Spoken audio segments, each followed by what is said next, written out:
Welcome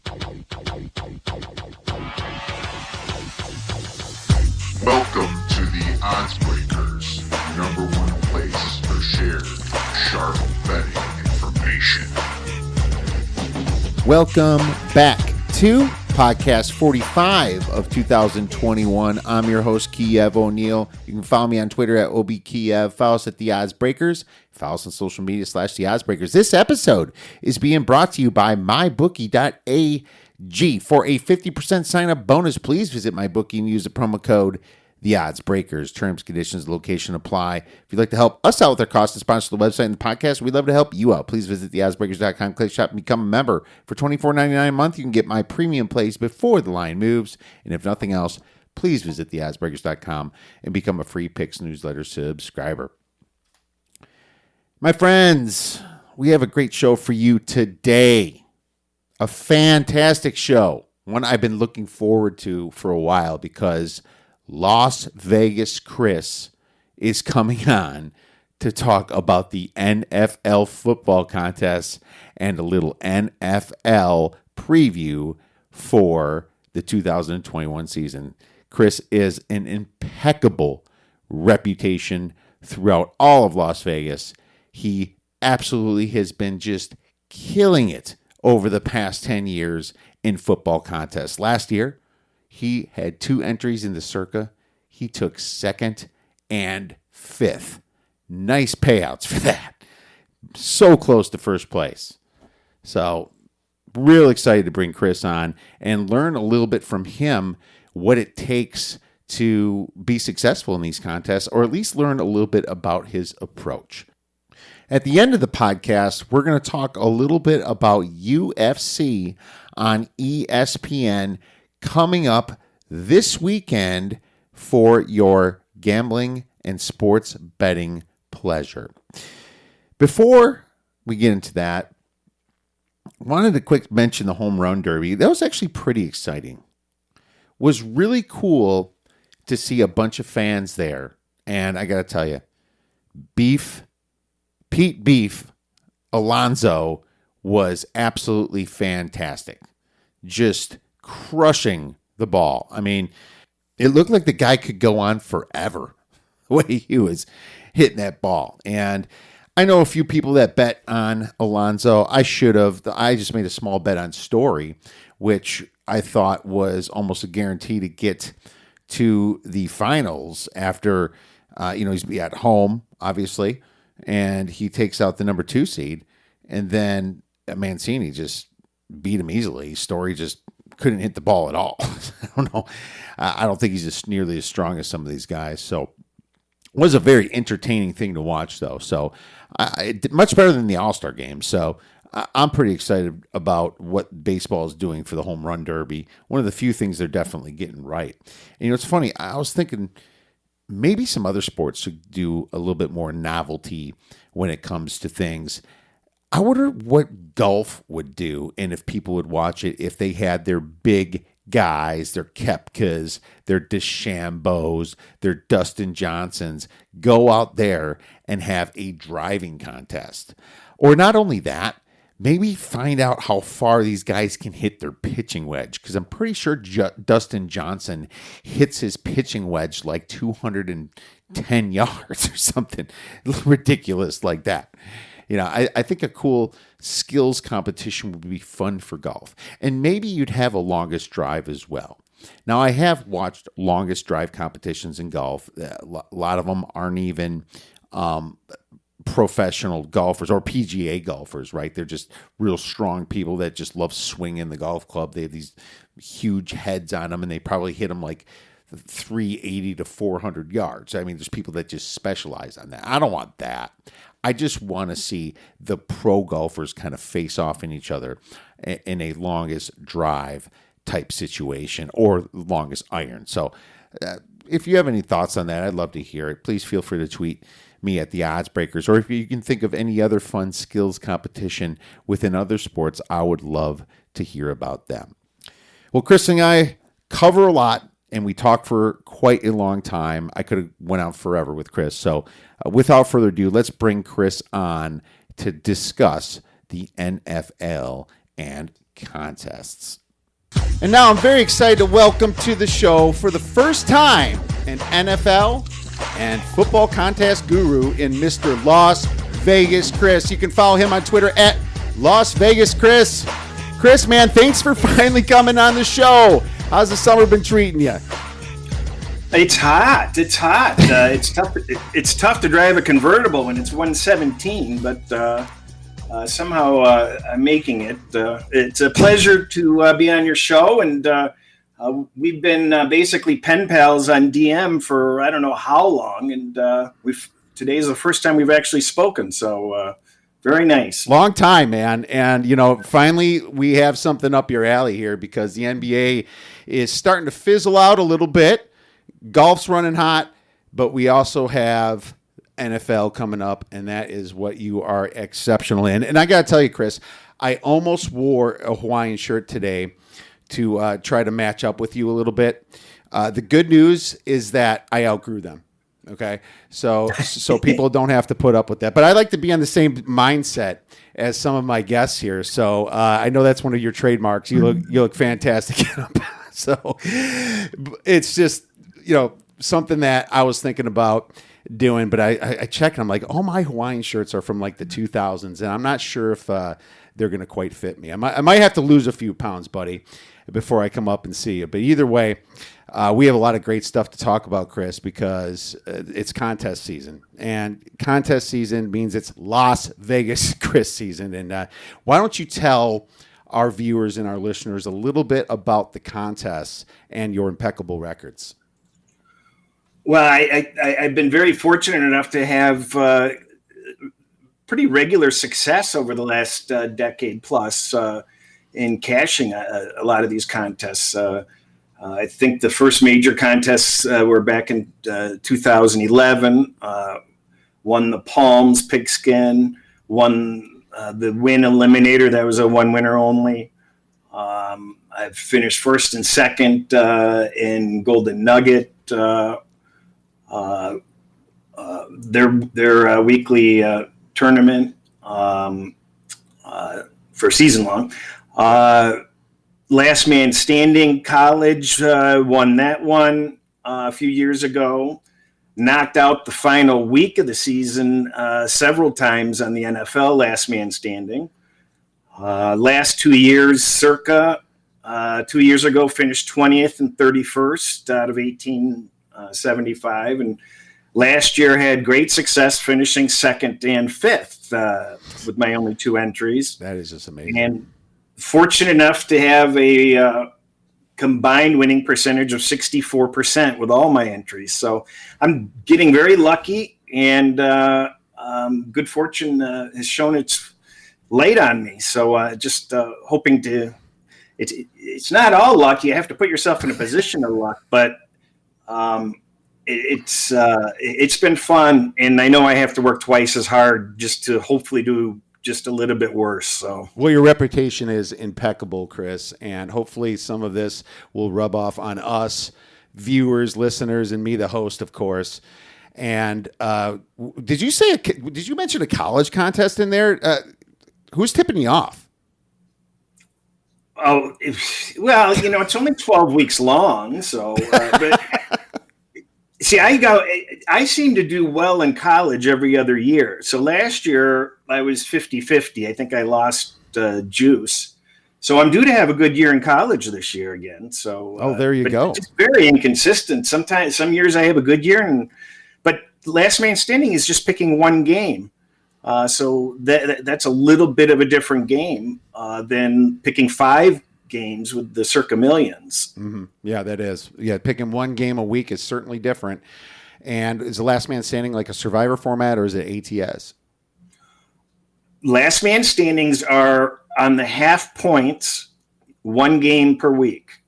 So the last time we got knocked out on the final week of NFL was the Thanksgiving game, Washington and Dallas, a few years ago, when Washington botched the extra point and lost by 8 instead of 7. So that's how we didn't get the 100,000 there.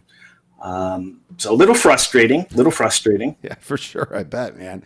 Well, great stuff here. I haven't played that one, but why don't you tell our listeners about some of the contests that are in Las Vegas, and obviously mention which ones are the two, I guess, main ones that people like to get in.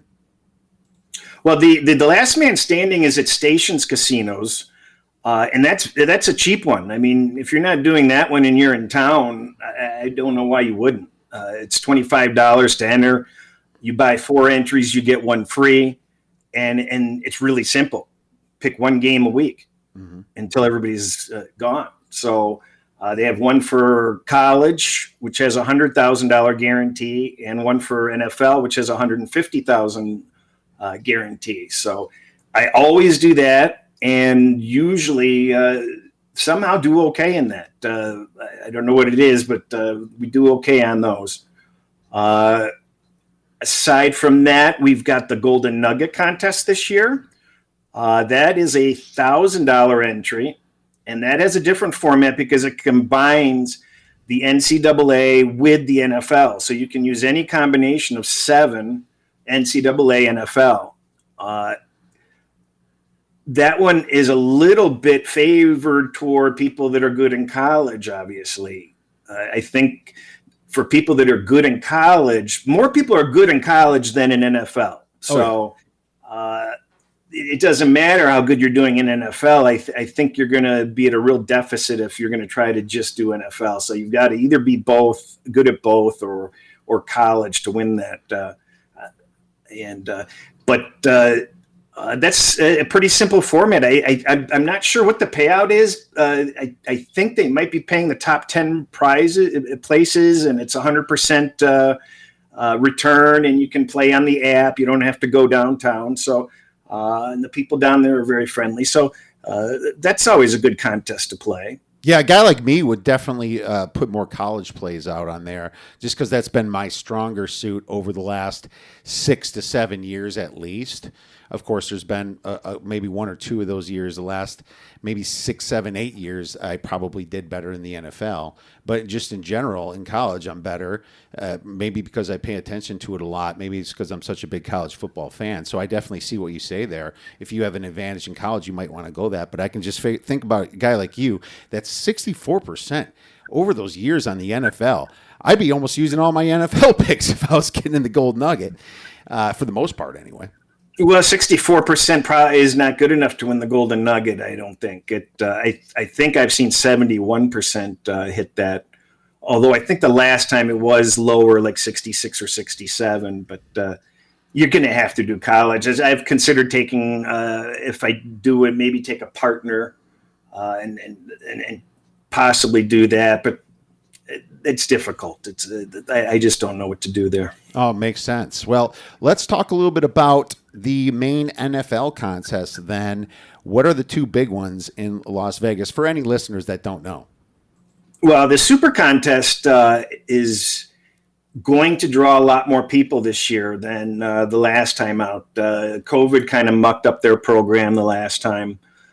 Traditionally, they were 1,500 an entry. They've changed it down to 1,000. And they have also added, I believe, 6 mini contests.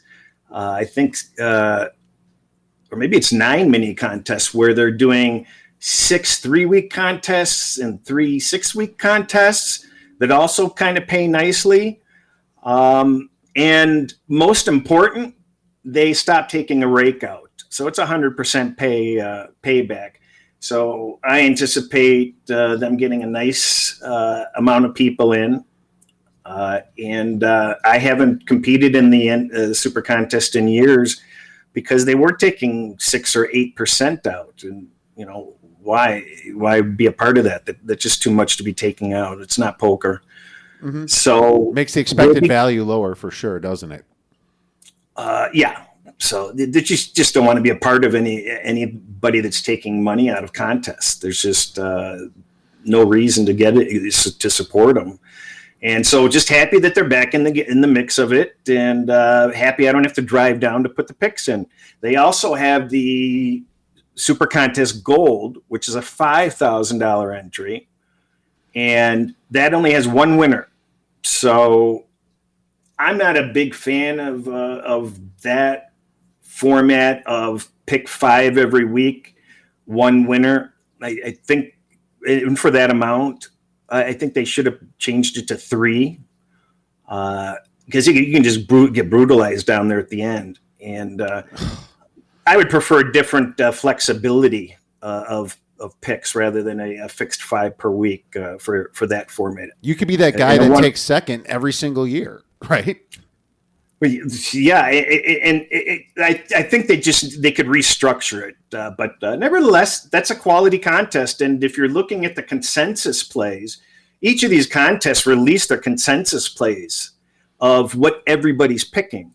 And over the years, the consensus for the regular Super Contest, it's okay, but the gold is at a higher level where you could just look at what the consensus is at for the gold contest and just play those every week. If you don't have anything to play, just run with that. Those actually do pretty well. There you go. I mean, sharper plays, in my opinion. Less people, higher money.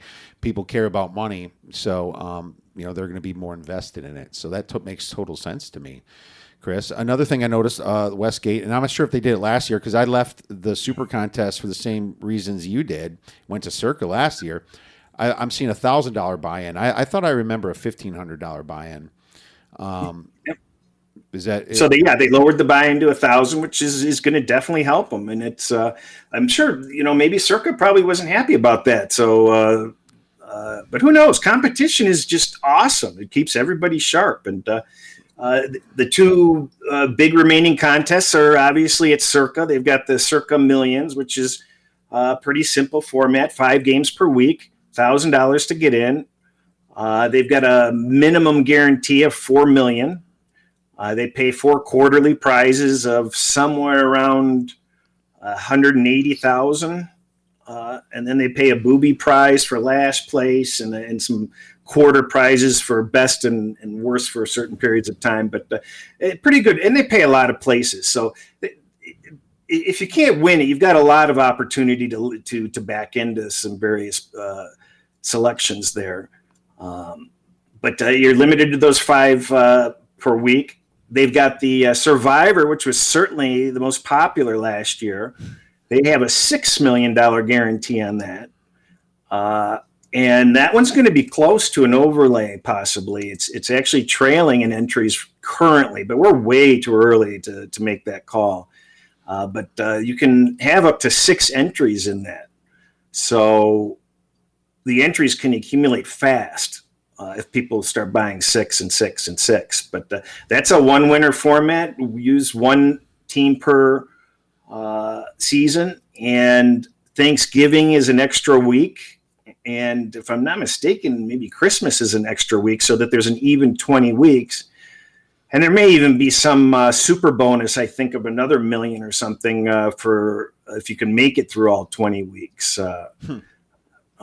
I can't remember that one, but I didn't play the Survivor last year. I wish I had. I didn't know everybody was going to go out first week. So, but the important thing to remember, though, is if anybody is playing these private eliminator contests at home or Survivor contest, don't enter it if you're going to just do this, bet what everybody else bets. You can't win. Yeah, you can share, but you can't win.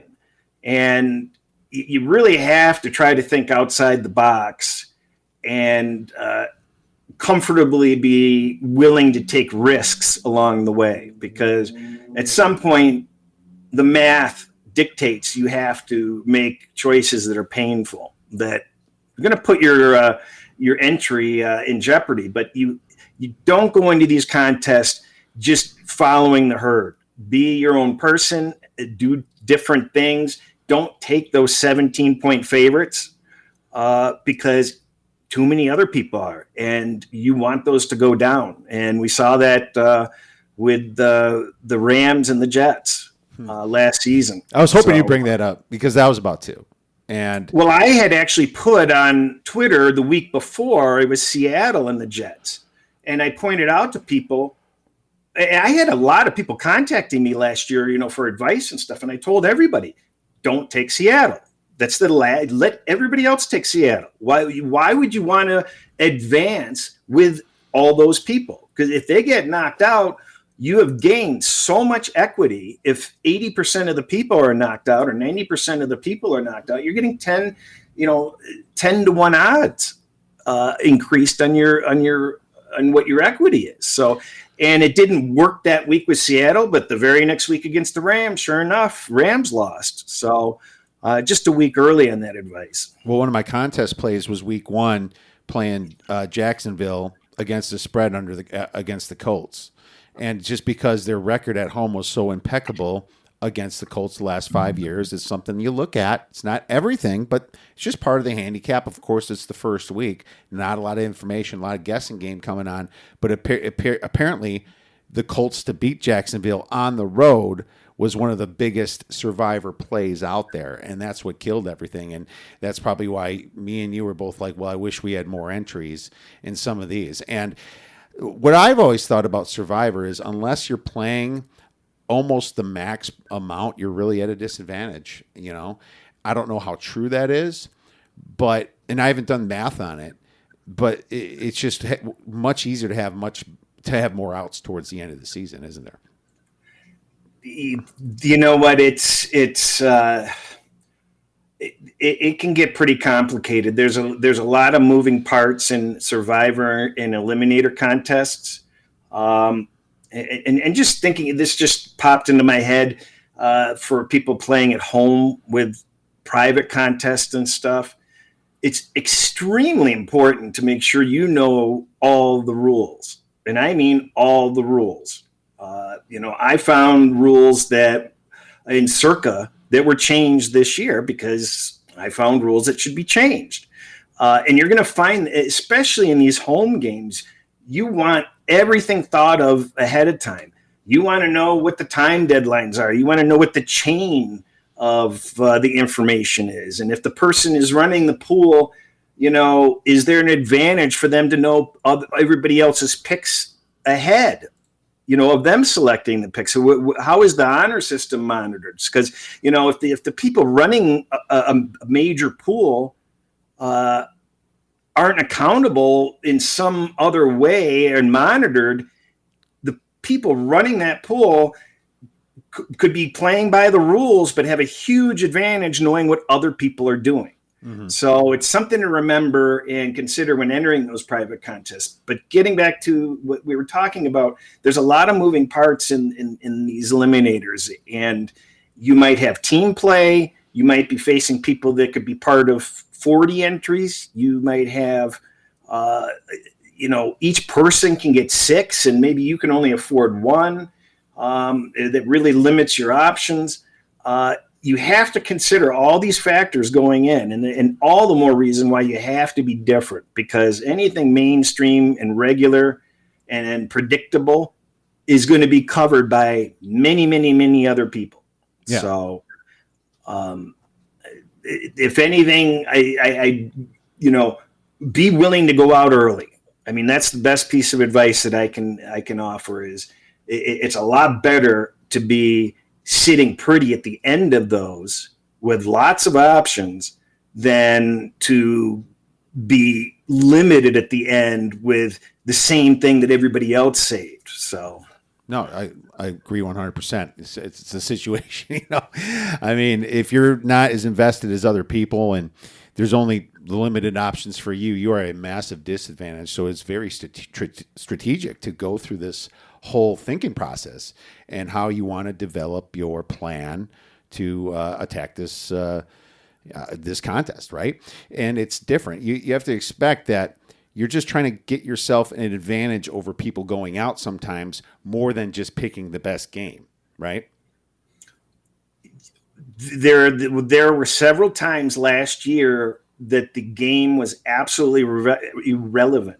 And an example, the Thanksgiving game, you had Washington and Dallas.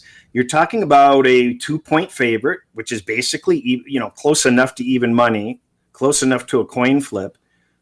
So that doesn't matter. But what you knew for sure was that Dallas was going to get 75 to 80% of the picks in that game.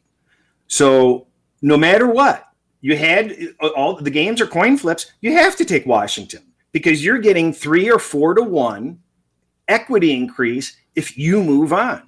And if you're just riding the herd with Dallas, well, you just moved on with 80% of the people. Your equity barely went up. So from a survivor standpoint, or from against the spread standpoint, or both, really. Against the spread it didn't matter, but you're always looking to gain equity in those survivor pools. Okay. And you want to evaluate what other people are going to be on and try to stomach being on the other side of those games or avoiding those games. Yeah, Thanksgiving week was quite difficult because you had to make a play, I think, in those there were only 3 2 games. Yeah, and that's a little bit of a turnoff, in my opinion. It just puts more variance into what could happen rather than just making it on your decision making. It brings more luck into it. So, wonder if that's going to change this year. No, they're doing the same. They've got the same Thanksgiving week and added a Christmas week, I believe. Okay, well, if that's the case, then I definitely stand by my statement earlier about having more outs and having more entries. If you don't want to spend $5-6 grand on 6 entries, maybe that contest is too big for you. Maybe you go to a private contest that's $100 a piece. It's really important that whatever contest that you do, you can afford it. I mean, you really need it to be screw you money. You need to consider it an expense. It's already spent. Absolutely. Because you can't be sitting there worrying about, I don't want to go out. I got all this money invested in it, or I've got this equity into it. I don't want to, I don't want to go out on Jacksonville or something. You just can't. You have to just not even think about it and just play the game without having any of the money concerns. That's what I tell everybody that just goes to Vegas in general to have fun. I say, you bring a bill, you kiss it goodbye. Say, this is $5 grand, whatever you want. This is what I'm going to lose on this trip. Anything more than 0, if I bring back, I'm going to look at it as a win because I had a great time. And well, I'm gonna strongly disagree because the last comment I'm ever going to make, and what I always tell people is, if you are coming with the attitude of I've got $5,000 to lose, just take that Uber right back to your house, okay? Because you've got the wrong attitude. If you're actually using that mental terminology in your brain that I've got this money to lose, you're already predispositioned to blow it. My friends, and I was more talking about people going to Vegas to have fun more or less than an investment opportunity. No, it's a matter of positioning it in your way of thought. Because if you tell yourself, I've got this much to lose, you're actually validating it and encouraging it, and you're going to be a little bit more reckless because you've already filed it away as a loss. That's how the subconscious works. You're enforcing a losing mentality, and you have to position it to, I have $5,000 to play with. You have to change the wording in your thought process and your thinking. You never say, I have this to lose. No, because you're going to lose it. Okay. And to be honest with you, that's how you would approach when you play the games for sure. Anybody that can't afford to lose money is probably what I was trying to make an example of, shouldn't be gambling on less than 50% expected value situations like craps, blackjack, and things like that. And that's the situation is what I was talking about. But I think we both. Oh no, I know. It's a small little slip up and that nearly everybody uses, and I nitpick it because I'm a real mental attitude type of guy and subconscious and habit type person, and your mental outlook changes the way you reprogram your thinking to be. Great so stuff. If you keep having this lose word in the back of your head, you're going to do it.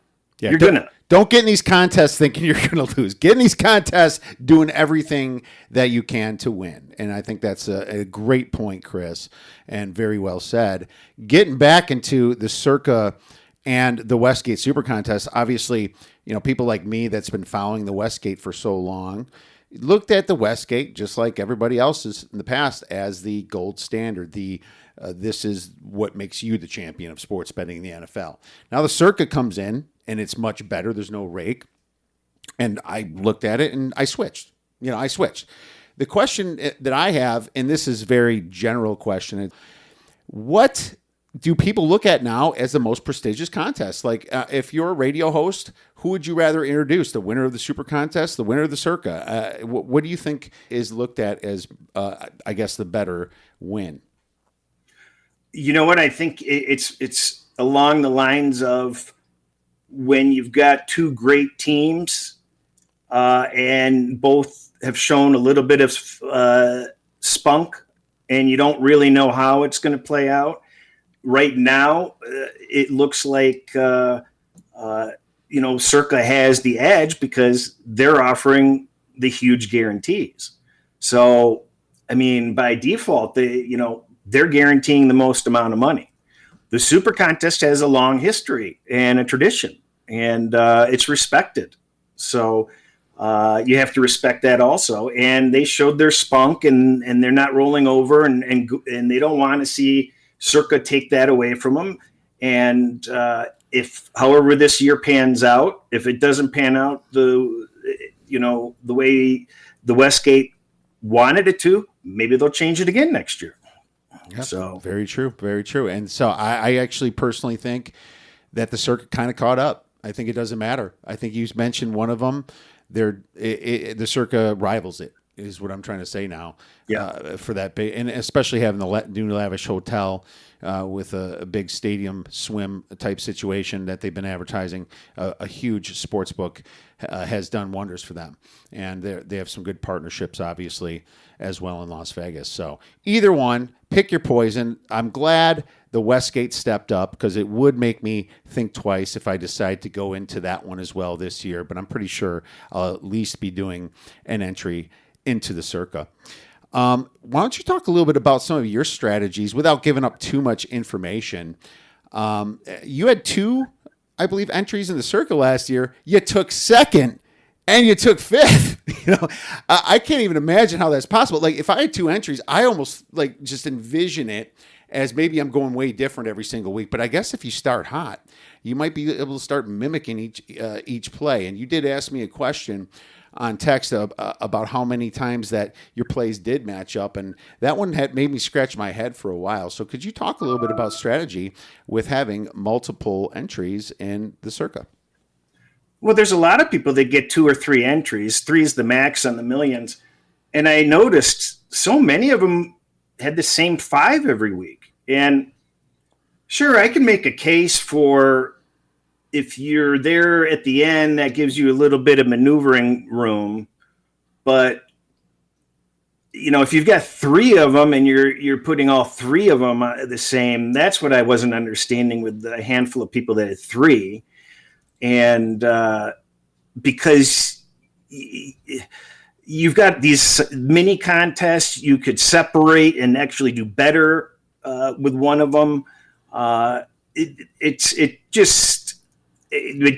me, it didn't make a lot of sense. I understand why they do it, but to me, I've always played them separately. This last year, the one that finished in 5th was actually in the 2800s. The one that finished second didn't have a losing week until week 12. It only had one losing week the whole year.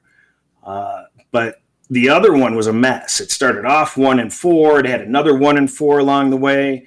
And I used, between the 2 years, I only matched 1 ticket each year.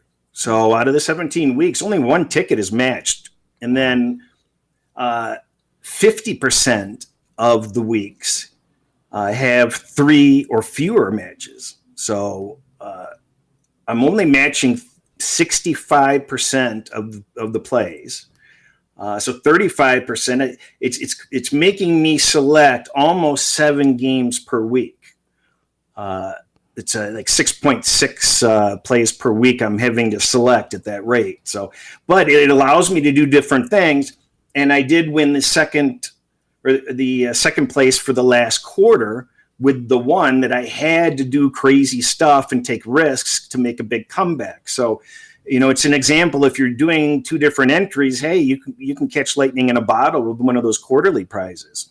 Yeah, absolutely. And I noticed that for me, when I've been in the contest, the last 2 years, I was closer to the 50%, which was pretty, I wouldn't say out of it, but by week 9, 10, week 11, I had to switch it up a little bit and go a little bit against the grain and maybe take different plays than some of the sharper consensus, and that was my strategy. And it made me finish probably around 50%. Maybe someday in the future it won't, but I think that's similar to what you did with your second one to bring it all the way up to fifth, right? You thought out of the box a little bit and went a little bit different, because truly, if you have 10 to 13 games going on, depending on bye weeks, you could still be right 10 times, right, on 10 against the spread picks. So I thought that was a very interesting thing to bring up. Well, and it comes. There's a fair amount of weeks that you feel I don't know about this week. So there's a case to be made for wanting to have that spread out and saying, I don't want this team on 2 tickets instead of I want this team on 2 tickets. So sometimes it's a defensive posture also, but almost the same advice applies to Millions as Survivor. You don't want to be following the herd. It's not as crucial in the Millions. It's okay to match on some of them. You don't have to be different on everything. But if you're going to be following line moves, a lot of other people follow those line moves. You're not going to gain ground. You're not going to separate from the pack if you're doing what other people are doing. But having to select 5 games, you're not going to be able to avoid doing what other people are doing. But you just have to make it part of your thought process to be different so that you can make gains. And the inverse would apply if you somehow had a big lead. If you had a big lead, well, now you want to find those games that are going to attract people. Now you want to consider those line move games and kind of play a little bit of defense. And the strategy changes depending on, what point of the season it is and whether you're behind or ahead. Great stuff. Great stuff. Makes total sense what position you are on to decide which picks you're going to play depending upon the betting consensus. Love it, Cris. Great stuff. What other strategies could you give our listeners that you incorporate to some of your plays? Well, one of the things that I do that I think is good is I just wait to select. I try not to. I try to just absorb as much information as I can throughout the course of the week. And I mean, there's always going to be a couple of games I know I'm going to be on. As far as contests go, I wait to the last minute and I try to just absorb as much information as possible. And I don't worry about what I'm going to select. Why am I going to worry about what I'm going to select before I have to? The injury situation is a nightmare. If you're not paying attention to injuries and you're surprised by them, well, you're not going to stand much of a chance. You've got to find a way to keep up on this stuff. And it's without exception, every week you're waiting until Saturday mornings for that information. So why even bother thinking about it before then? When is the last minute for some of these contests? The deadline for Circa is 3:00 Pacific. And I should mention, you don't have to be a Vegas resident or a Nevada resident. You just need to fly in and sign up, and you can have proxies submit your picks for you. So you're not excluded. And for the people that don't know the answer to this, the reason why none of these contests are in multiple states at the same time is because each state has their own regulations, and they're all different. Every state has different rules, regulations, approvals, and such. And even though Circa is in multiple states and Westgate's and Super Contest is Superbook is in multiple states, they can't combine them. So there's the quick answer why they don't do that. Oh, great stuff. We spent a lot of time on this, so I'm just going to get to the last question. Does fading the public in the past, it's been somewhat of a successful thing, not to do just from a sports betting in the NFL perspective, but also in these contests. Is fading the public just in general still a viable option for success? Well, since we're on contests, I'll answer from the contest viewpoint. I have a different answer when we talk about NFL betting, but in the contest, yeah, you damn well better be figuring out what you think other people are going to select and either decide that you're okay with that or intentionally avoid those. So I definitely am spending time figuring out what the herd is going to be on. And it doesn't mean I have to avoid all those games. I just need to know how that's going to affect my plays and is that what I want to do? And do I have any options? Right. So basically, doing that in general is not going to make you a winner, is probably the answer to that I would say. I think I heard that fading the public only gets you around the 50 to 53%, at least when it comes to last year's numbers. Correct me if I'm wrong, but I think the public might have become a little bit more educated just because the freedom of information and how easy it is to get information and how people are learning more about sports betting. Well, these contests cost more, so the general person is going to take it a little bit more seriously than in the past. Back in the day, when they used to have these $100 contests and such for Leroy's and some of these other places, there used to be a system where you would enter everybody's, because they didn't used to give you these consensus. People used to manually do it, and it used to be a great play to fade them. Because back in those days, they were awful. So it paid to do the work to find out what every entry is on and total it up and just fade those top five. Mm-hmm. And that was a huge winning system for a long time. And that's not the case anymore. People just take it too seriously. They have too much invested in it. And there's a fair amount of parity. So, absolutely. So just to end it, the Thursday night game, you'd have to have a pretty strong feeling for a game in order to play that, because once you get that entry in, you have to have them all in by then. One thing I do know is Friday's injury report that comes out around maybe 1, 2, 3 o'clock Pacific time for all the teams is a key thing for me. So if anybody's making picks on Friday morning, it's a very bad strategy to do that, because there's the main injury report gives you the best idea of what's going to happen, even though there's still going to be a lot of questionable. Is that accurate to say? Yeah, for the most part, picking Thursday games during the COVID season was, you didn't want to do that. I mean, you just really couldn't. I only did it one time, and I had to because it was my lock of the week, and it was one of the best plays I had strongest plays I had up to that point. I'm like, I have no choice. And it's torture, because if you lose that game, you have to live with that misery for extra days, and you're just glum, and for a fact Friday and Saturday is going to bring out more injury news or COVID news or weather news, and you're just stuck like a pig. And but if you win that game, it certainly feels good going into Sunday already 1-0.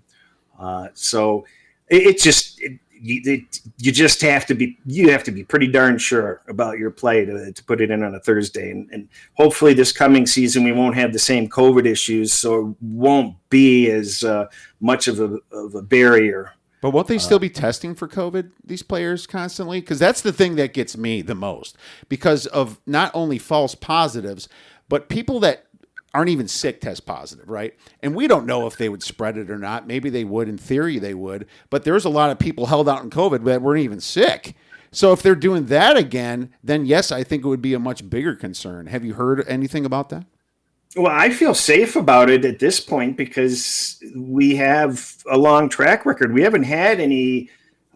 We had the Vancouver situation and one other team in hockey, but for the most part, we've skated by it pretty nicely. Mm-hmm. A couple of NCAA basketball delays, but for the most part, it's been pretty good. And I think the vaccination rate is very high. although we're finding out that the vaccinations may not be working. So that might be something that develops in the middle of the season. Mm-hmm. And, but I'm optimistic. I'm optimistic that it won't cause the same uncertainty and complete and utter chaos that it caused last year. I think we'll be better prepared. All right. Well, so am I. And hopefully we're going to have a clean season here to make our decisions a lot easier on us for these huge football contests. Let's transition into the NFL a little bit then. And I'd like to ask you this, and this might be hard to answer from your perspective. I don't know, but the NFL has been called the most efficient market. That's just another way of saying it's very hard to beat or to make a profit compared to a lot of other sports. And my thoughts were always that college football is easier just because you have a much bigger variance between the teams, more numbers, between Alabama and New Mexico State, 70 points, right?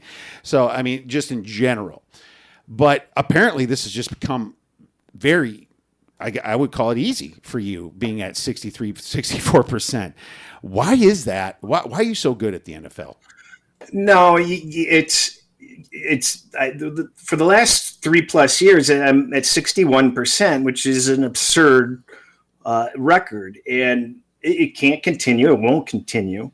It's not like I'm a brain surgeon and I've got the magic formula. It's, I worked really hard, and it takes getting lucky. And I just recently went through every single play from 2020 and 2019, and I'm charting it in dozens of ways. I'm charting by teams, by underdog, favorite,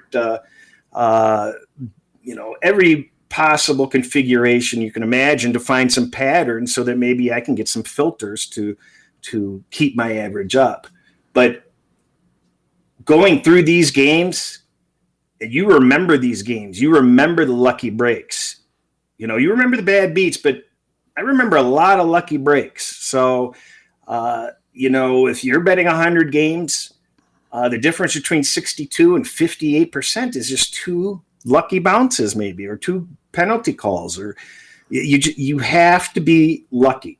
You have to be lucky. So that's first and foremost, and just work your ass off and always adjust. I had difficulty when the scoring elevated, and that screwed up my models, and I had to make adjustments to what I was entering, and I had to change the values of certain aspects of my inputs. And so I had a really mediocre, I think, 2015, and I finally got it on track again. And I am confident that it's going to do well, and I think it's going to be really good because I'm going to now have filters. I already have filters for next year that lower my volume, but keep the win percentage up. But anything can happen. Everybody's models and systems go south. So at some point in time, people catch up, or it just stops to work. Yeah. So you just have to work hard. Don't rest. Don't for a minute consider that anything's guaranteed. Yeah, and I'll tell you right now, 61% is unheard of to keep going. But if anybody can do it, Cris, I think it could be you, just for all the hard work and absolute passion that you put into this. And I'm sure anybody that feeds off your information, whatever you want to give them plays, is very happy for that. And you've proven it year over year, time over time. So just wanted to make sure that our listeners know that. Moving on to the next question. Do you notice that betting futures are sometimes just based on narratives, I guess I'm going to say. And I was going to question you, like saying people ignore fundamentals, but that's a very general term. Why do people bet on teams that are trendy? And why do people fade teams that have an unfavorable narrative, for example? And I know this is kind of a complicated question, but I've always wondered this. What makes people do that? What do they base it on? What are some of your thoughts? But with that question, what team has the most consecutive overs, season win totals in a row, and which team has the most consecutive unders in a row? I mean, neither one of them are going to be a surprise. So it's working to go with the good team and fade the bad team. You've got the Bengals at 5 years in a row, and you've got Kansas City at 8 years in a row. So it's not always trying to do the opposite. Sometimes you can win doing what seems to be the obvious. Right. But I mean, for futures, I'm usually not in the country. This is actually going to be the first year that I'm actually in the country. I usually come into football completely blind, and I think it's been in my favor. And I'm a little bit worried that I'm going to be predispositioned for this and that. But the more I'm processing it in my head, I'm not as worried. But as I see people betting futures, I look at the dozens and dozens of ways that things can go wrong. Whereas a lot of people are thinking of all the things that are going to go right. And football has so few inputs. So each game is so important. So let's say you handicap your team and you think you've got that team nailed. Now you're facing all the injury issues, a bad bounce, turnovers, things that are completely out of your control for that team. Well, what about the other teams? I mean, what happens if the narratives for other teams change, and now playing Team A isn't the cakewalk it was because somehow Team A won their first 3 games and they were supposed to be 0-3 or 1-2. Now you're getting their best game, and you play them twice early when they're playing with that confidence. What happens on these other teams affects your team significantly on such a short schedule.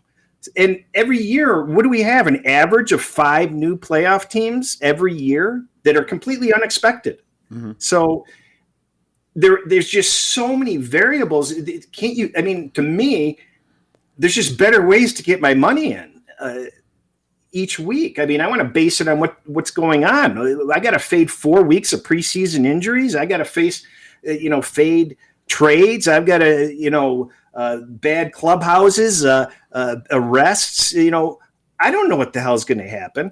I'm not saying there isn't good value to be found, but everybody just races to the window with this stuff, and I just don't understand why. And I mean, I put in a couple here and there, but boy, it's just afterthoughts. I like your way of approaching it because it goes back to everything that you kind of said earlier. People go based on narratives, and it develops momentum, and there's disposition. Well, you came into the NFL season with 0 disposition as some of your most successful years because you're just kind of attacking it from your own mind and where you thought, and you didn't have to hear some of that noise. That's just so interesting to me. I'm going to tell you, I was listening to a podcast yesterday, and I'm sitting here telling you guys, why I don't do it. I'm listening to a podcast, and I'm thinking, God, this guy's an idiot. Why is he not prepared? I can't believe it. It wasn't mine, was it? What? It wasn't my podcast. Not that time. But so I'm like kind of laughing at the guy, and then a few minutes go by, and he's talking about a team, and I completely forgot that I just dissed this guy, and I'm like, and he's saying what I kind of think about the team, and I'm like, yeah, that guy's on the ball, and then I'm like, I shake my head, I go, what are you doing? You're just calling this guy an idiot, and the only reason you're liking this is because he's agreeing with your subconscious narrative, and you're liking him, and you're liking what you're hearing. So I try to avoid any predispositions as much as possible. Just show me the data, show me the facts. Let me look at the exterior happenings at that point in time and make my decision then. Because when you're buying futures and you need a team to win, you will think about it, and it will come into your thought process. Well, I don't want to bet against that team because then I'm rooting against my season win future or my division thing. And it's too tough to beat the NFL as it is. You don't need that added nonsense filtering in your brain. It's so amazing how the mind works. And we don't notice this when it's going on. You don't notice that you're just looking for confirmation bias, your approval, right? You're looking for to feel justified in your subconscious, and you don't even know it. I read a book recently on habits, and it's estimated that between 40 and 45% of what we do every day is a habit. And if you actually think about what you do every single day, it's mind-blowing, the repetitiveness each and every day. And it goes with your thought process. You don't even know it. And it's so strong that it's ingrained even in people's memories that have amnesia. They'll remember habits, but they won't remember people and events and stuff like that. So you have to be aware of it. And answering your previous question, what helps me is a consistent schedule and habits. Don't break routine. What works when you get on a roll, whatever you're doing, stick with it. I think winning and losing is contagious. And you have to recognize how you benefit and prosper, and you have to do the things that you're getting benefit from. And that applies to everything that you're doing, but certainly with football betting, I don't think the average person realizes it's more than it's a triple digit an hour a week job. It is absolutely all day, all night, every day, and you're waiting for lines, you're waiting for injuries, you're waiting for any stupid tidbit, and all that time you don't even want to sleep because you got too much crap to do. And it's never ending. Yeah, there's times when, the games are starting already. It's Sunday at 1:00. You've had how many hours to do it? And it's like, well, the games are starting already. So it never ends. So you have to make sure your routines are organized and not causing conflict and problems. That is some fantastic advice. Everybody, make sure you follow Cris at Las Vegas Cris. This last segment is going to be a little fun for me and you, because we're going to get to clear our minds a little bit. Oh, yeah. And we're going to talk about every single NFL team just for a few seconds. And I'm really excited to hear what you have to say, and I'm hoping that you agree with some of my things that I have to say. But this is going to be a good exercise. Well, wait, yeah. It was something that popped into my head that I thought was really cool, because I haven't thought about it. I mean, there's probably like 3 or 4 teams I probably know what I'd say, and that's what gave me the idea. But 32 teams, lightning round, you got 10 seconds to say whatever pops into your mind. It could be a strategy, it could be a complaint, it could be a compliment, it could be useless, whatever. But I think something interesting comes out of it somewhere along the way. Yeah, well, I'm excited to do it, man. So let's start then, and I'll let you get started. I'm looking at the NFC North, and I don't have any notes in front of me. The only thing I have is just a list of the teams right here. So I'm going to let you start, and then I'm going to give you my ideas as well after you're done. Okay. Start with the top, Green Bay Packers. I think Green Bay should dump Rodgers. He's 37 years old. They can get a lot of value for the guy. It's 2 great seasons in a row, and the relationship has soured each of the 2 years. I don't think the fans will miss him that much. Great stuff. I think with the Green Bay Packers that if Rodgers didn't play, the team would be better than what people think of coming in. And I think if Rodgers does play, they won't be quite as good, just of some of the bad ill will that's been going on with him, management. That's probably going to filter into the coaches. Let's move on to the Chicago Bears. I'm one of the few that didn't like their draft day move. That team was falling apart on the offensive line, and their defense faded heavily. I just am not optimistic about the Bears.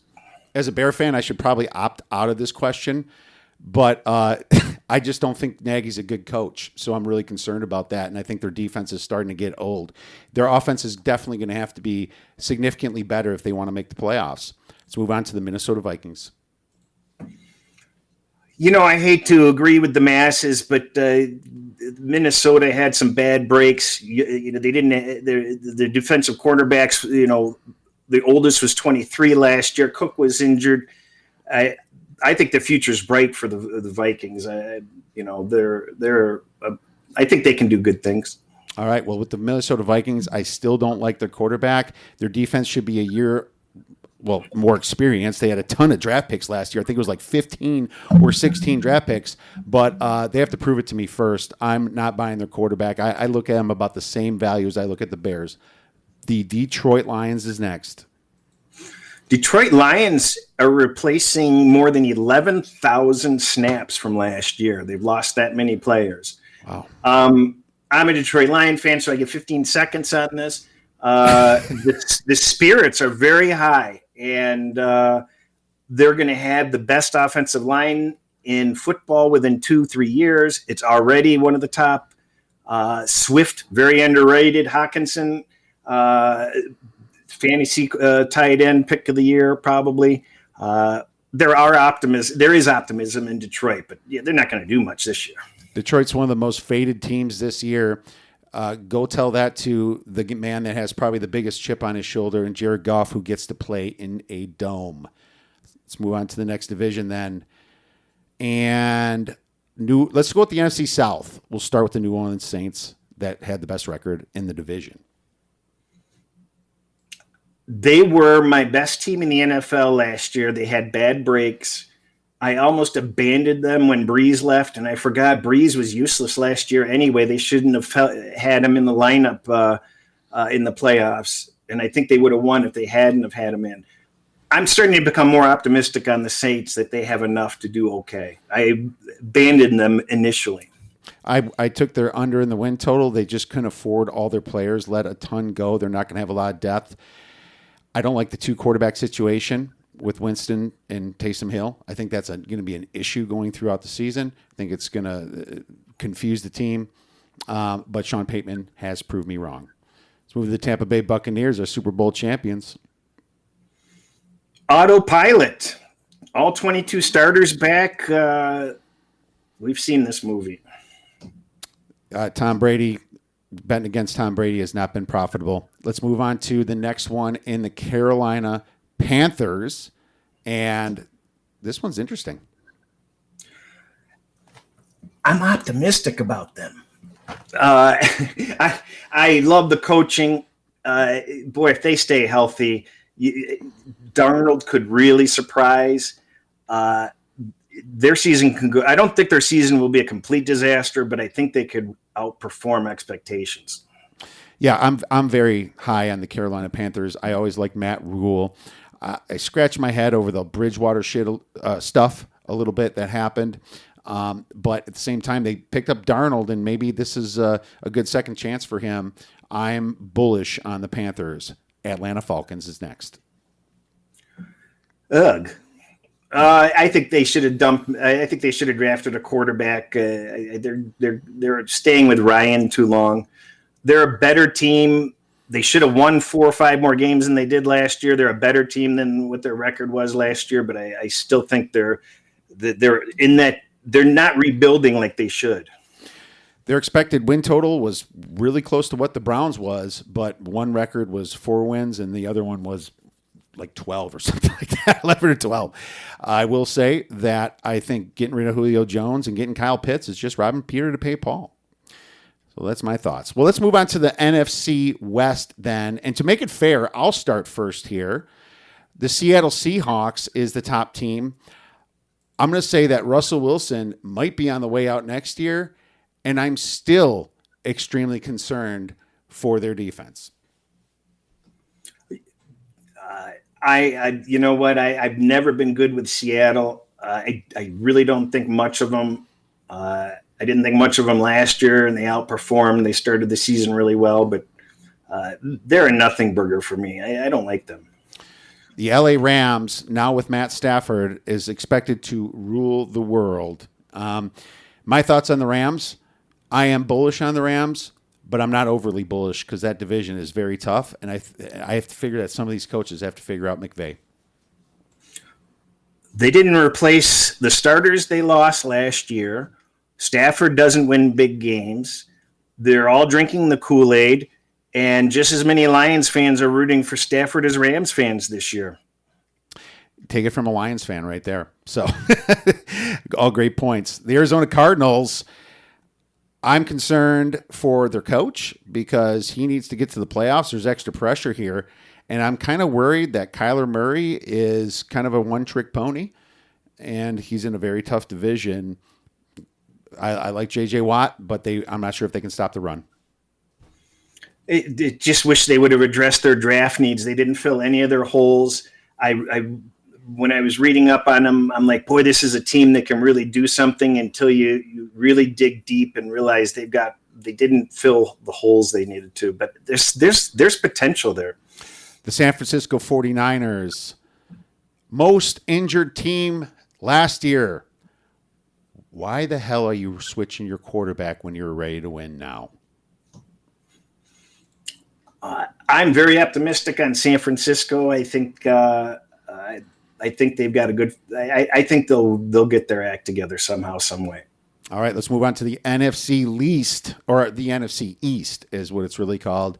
The Washington football team will start out there.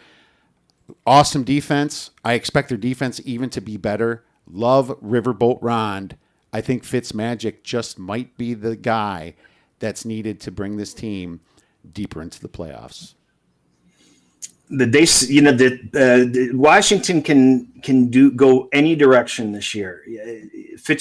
I could see anything happening, but they have that strong defense that's going to keep them in games, and I still think it's a free-for-all. The New York Giants is next, and Saquon Barkley was injured.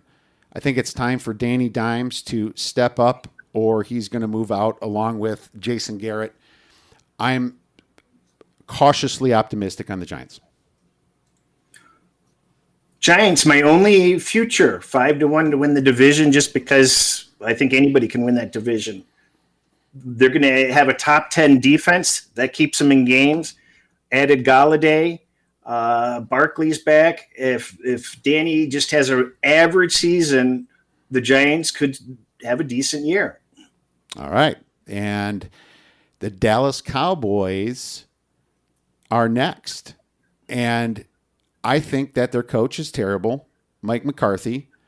I think that there's still a bunch of holes on this defense. And I think Dak Prescott, the quarterback, is a 3-quarter bust and a 1-quarter great quarterback. This is the first year we're not hearing Dallas on every show, which is kind of nice. They're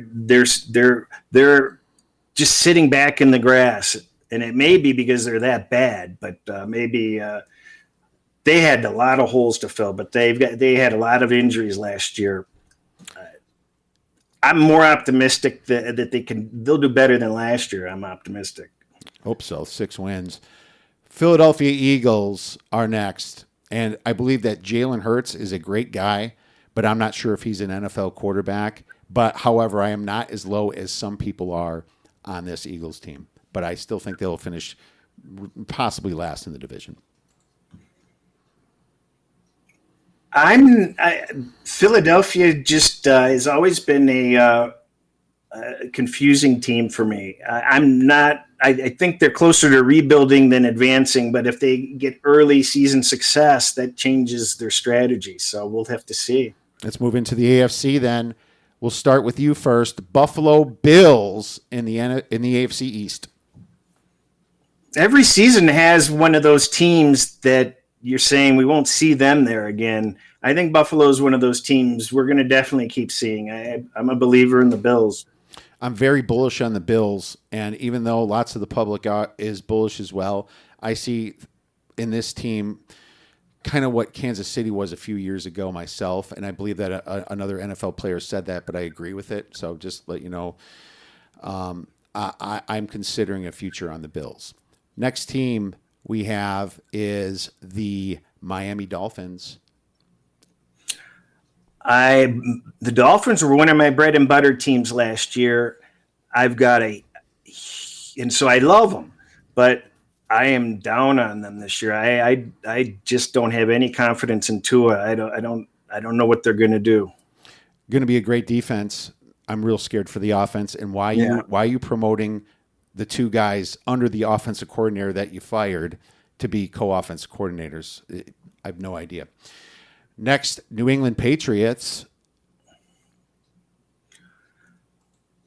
I think New England comes back and does some damage this year. I wish they had any other quarterback. Maybe they can get I forget the guy they drafted, but I'm not a Cam fan at all. But I'm optimistic that the Patriots will come together. They spent the most money in the offseason, finally. Imagine if they were doing that with Brady around. But I think they come on hot, then they completely fade, then Mac Jones finally starts. I'm thinking like an 8 or 9 win season for them, but I'm not thinking it's going to be anything masterful. Next team is the lowly New York Jets.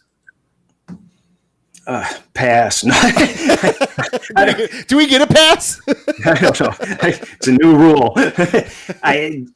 I'll tell you, I don't know what to make of the Jets. I just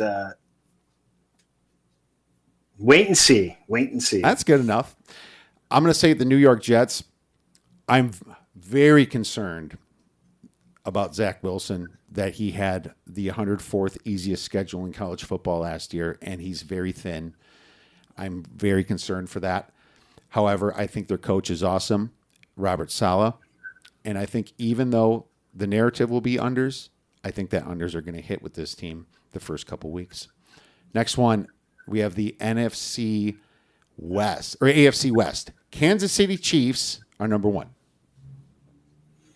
Another locomotive. They should. A lot of people think they'll be down because they lost the Super Bowl. I think that just inspires them more. And I haven't done the deep dive into all these teams, but it just seems like they've reloaded and added. I don't know how many more years Mahomes can keep carrying them, because he just does things that look impossible. But now with Clark in trouble with the gun charges, the fact that they had to pay some players, some transitions, I'm concerned for the Chiefs more than you. I would say more than you are coming into this year. Next team we have the Las Vegas Raiders, and I'm sure Cris is going to go to all their games. When is that team ever going to change? John Gruden, what a disappointment. I really like that guy. And I think he's proven that he doesn't know what he's doing.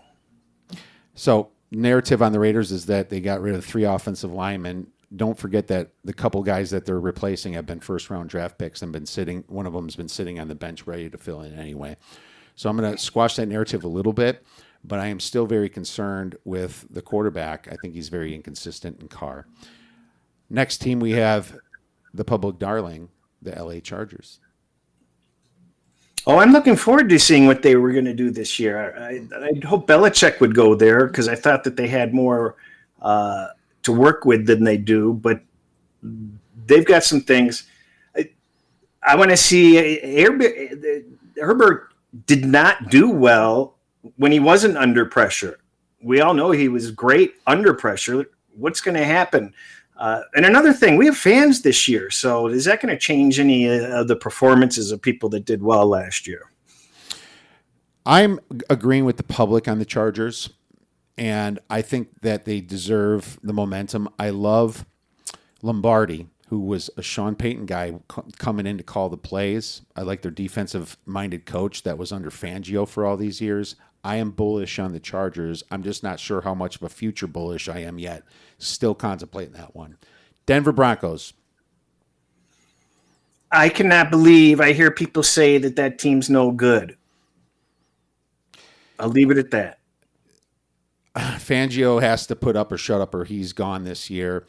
I'm very concerned that I am underestimating them myself, because that's where my mind has been going, and maybe that's some of the things that Cris talked about earlier in this podcast. I have no idea. Something I'll have to reassess, but I'm not bullish on them, but they do have a lot of stars on this team, and Drew Lock is fighting for a position. A little embarrassing with all the Rodgers talk. I'm going to leave it at that. Let's move on to the next division then. We have the AFC North. and I'll get started here with the Pittsburgh Steelers. Pittsburgh Steelers market does not like them whatsoever. Their expected win total was smaller, but at the same time, if I had to take any future price in this division, I would be betting the Pittsburgh Steelers at plus 400. I like what I'm hearing about Ben getting into better shape. It's something he hasn't done at all ever in the past. He fought to stay with that team for a reason. They've got some problems with their line, but they've got a winning atmosphere there, and I think I'm not dismissing them. I'll just leave it at that. The Baltimore Ravens slightly underachieved last year to what the expectation was, but at the same time, they still had a very high expected win last year. I don't know when people are going to finally follow the Titans' philosophy when they play this team, but I have to figure that they're going to keep fluttering out at the end. I'm always optimistic with Baltimore for some reason. They make me money during the regular season. I don't know what to make of them this year yet, though. All right. Next one's the Cleveland Browns. People are very optimistic about the Browns from what happened last year, but as I teased earlier, their expected win total was under 8 games on a 16-game season. I think that people are a little bit too bullish on this team, and there's going to be a lot of pressure. If anything, I'm looking under. I think that the Browns are overestimated and underestimated more than any other team, and I think that they can go either direction more so than any other team. It's going to be interesting to see Odell back and seeing a couple more weapons available on offense. I'm interested to see if they can come back and do it again. Very fair statement. The Cincinnati Bengals are next, and Joe Burrow coming back from an injury. I'm concerned with him, and I'm concerned with his confidence, and I don't know why they didn't go with Penny Sewell. They just wanted to get flashy and get his receiver that went against weak SEC defenses. I was very disappointed they didn't draft to protect their investment. I think it's idiotic. How can you not protect your investment? It shows me there's something wrong. So I love Joe Burrow, but there's some wrong thinking there. NFC or AFC South, the Tennessee Titans were at the top of the division. And my thoughts on the Titans are that even though they did get Julio Jones, I think their value shot up more than it should be. They still have issues in the secondary, and they did lose Jonnu Smith. Tennessee's got no defense. You don't have defense. It's hard to win, and I don't think Tannehill can keep up being at the very top statistically for quarterbacks endlessly. There has to be some regression. One of those strange over teams that are a very highly run team last year, it seems. Next one is the Indianapolis Colts. Carson Wentz is coming in with a chip on his shoulder, teamed up again with Frank Reich, which I believe was the true brains behind the Eagles' Super Bowl year. I'm high in the Colts, and I also like their defense. I'm another team. People either think they're going to do great or they're going to be just complete garbage. I lean that they're going to be okay, but the captain's gone. They've got some adjustments to make, but I like the foundation and the coaching. The Houston Texans have maybe the lowest since the Deshaun Watson situation, the lowest appeal to the market. You know, people are very down on the Texans. In my opinion, I don't know how much lower it can go. They did sign a ton of mediocre guys, but this is, in my opinion, a blow-up year. There's absolutely no way I could bet the over on this team. I'm wondering how angry I'm going to be that I didn't bet the Houston under 4 at the end of the season. I'll just leave it at that. I see no hope for them in the least, and I've been looking at 4.5, 4, doing nothing with it. Finally, we ended up with the 1-win Jacksonville Jaguars this year. Now have a much higher win total. I am selling the Jaguars this year. Urban Meyer is a college quarterback, and he hasn't shown me anything that he can change that. There's a reason that his quarterbacks come into the NFL and fail. And I think it's just the spread, fast-paced offense with 5-star talent that's carried him. And this goes back to his Florida coaching days. I'm down on them their first year. I think Jacksonville had a much better team than people realized last year. There was something there, but first year coaches coming from the NCAA just don't have a winning track record, and that's going to be something to overcome. I think it's going to be just a get to know you process, trial and error season with no expectations. Right. All right, man. Well, we just got through that. That was a fun little exercise, Cris. I really enjoyed hearing what you had to say about these teams, and we didn't have too much disagreement there. Well, I haven't done any of my work. I'm actually starting to panic. I haven't even gone through the teams. That's why I was curious what would come out, because I have a lot to. There was a few teams where you contradicted me, which is good to know. I mean, I'm going to find it out later, but I'm just going off of instinct and peripheral noise and just predisposition of what I think, and that's it. Yeah, absolutely. No, that was great though, because your disposition from last year is probably better than anybody else's, being how good you did in these tournaments and how profitable you've been in the NFL, Cris. Well, you did give out a free play in there too, so I'm sure my listeners thank you for that. It was a nice little 5-1 on the Giants. If you guys didn't hear that, Mr. Las Vegas Cris is very bullish on the Giants in this division, and why not?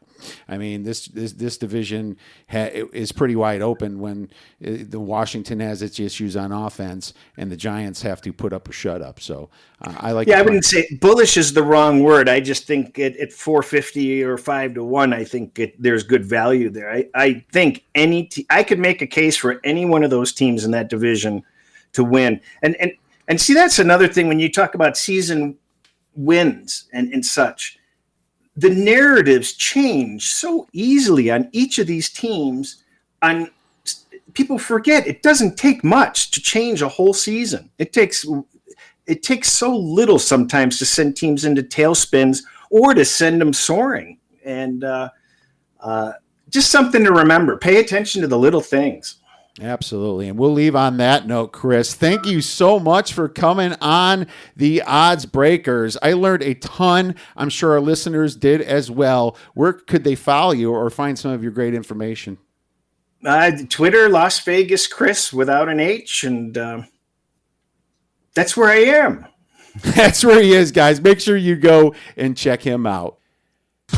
All right, my friends. Now it's time for a little UFC on ESPN. Makhachev versus Moises. And this is going to be, I'll admit it's not that great of a card. I mean, following UFC 264, it's hard to have a great card. I like Islam a lot. Fantastic fighter, but the dude is laying minus 670 right now at DraftKings. Thiago Moises is at plus 450. So, I mean, not much of a main event right here. And I find it interesting, the coming up to the main event is Miesha Tate versus Marion Renault. And it's really interesting because Miesha hasn't fought since 2016, right? 2016. And she's about minus 130 at William Hill, minus 140 at PointsBet. BetMGM is minus 150. DraftKings is minus 139. She's still a favorite here. What's that say about Marion? Well, I looked into this fight, and I think I'm going to make a play. Now, the amount of ring rust on Miesha is massive, right? I mean, I remember when she lost to Ronda Rousey, or sorry, not lost to Ronda Rousey, lost to Amanda Nunes after she beat Holly Holm. She was a favorite facing Nunes back in 2016. And, of course, I was on my girl Nunes at the plus money.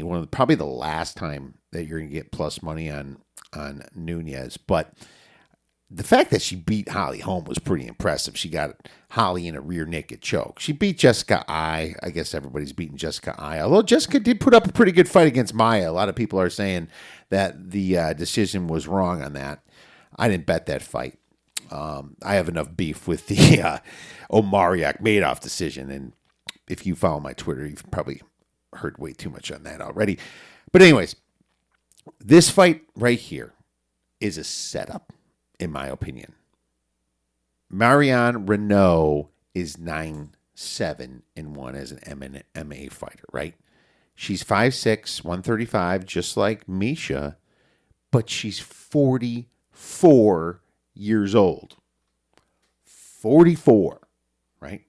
She lost her last 4 fights against Kat Zingano, Yana Kunitskaya, Raquel Pennington, and Macy Chiasson. And she, Yana's pretty good, but she just lost. Raquel Pennington was good for a little while. She's up and down, it seems. I mean, she's definitely, one of the better fighters, right? You can't compare anyone to Amanda. But, that Macy, she's kind of up and coming, I guess. But what I'm trying to say is, Marion Renault, her last 10 fights, she has 3 wins, 1 draw, and 6 losses. And some of the wins that she has are from some nobodies, from some no-names.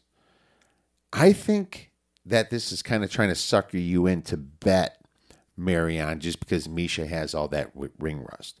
Why is Misha coming back after 5-6 years? I think she might have had kids or something. I don't know the whole story. Doesn't really matter to me why she left so much as that, she's coming back and she wants to fight.